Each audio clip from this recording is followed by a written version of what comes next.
Normalno v naši reprezentanci in tudi vodstvu nogometne zveze smo optimisti, pričakujemo, da se bo izteklo po naših željah, čeprav vemo, da ne bo lahko. Drugo dejstvo je pa tudi, da so igralci, kolikor sem slišal, vsi v redu. Normalno tudi Rusi si želijo iti na svetovno prvenstvo, ampak mislim, da priložnost, ki jo imamo, jo moramo tudi izkoristiti. Kar se tiče nekih večjih problemov z poškodbami, razen Jokića vsaj ni teh podatkov bilo po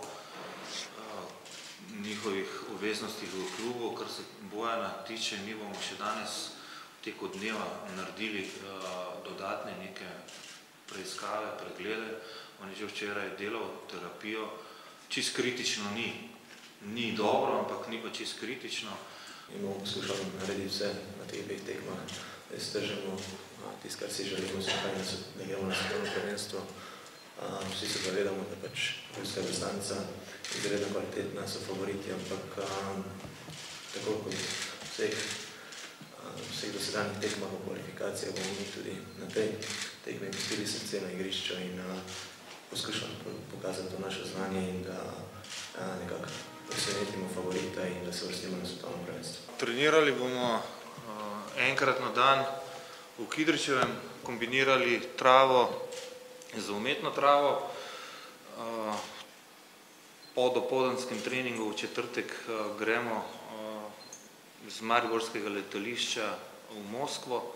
Sigurno smo mi, kolikor se je pač dalo, analizirali njihovo igro, da vemo, da gre za res super reprezentanco z vsem ozadjem, z vsem logističnim štabom, ki stoji za tem. Vemo, kakšna nacija je Rusija in mi vemo, kaj nas čaka, tako da poskušali bomo pa nekatere stvari seveda speljati na naš mlin, tako kot je pač pred vsakim nasprotnikom. Še enkrat pravim, te volje, te želje nam ne sme noben vzeti, niti ne pustimo, da nam noben vzame. Jasno pa je, kdo je v tem dvoboju favorit. Sigurno bo neka pozitivna nervoza tudi na naši strani, ampak to lahko samo dodaten motiv. Jasno pa je, da mi v tem dvoboju res nimamo kaj dosti za izgubiti, ogromno pa imamo za dobiti, če bi slučajno mi bili, pa ne slučajno, če bomo mi zmagovalci v tem dvoboju. Tako da tale pritisk, ki se stopnjuje z začetkom tekme, pa je tako in tako dober in normalen tudi z naše strani.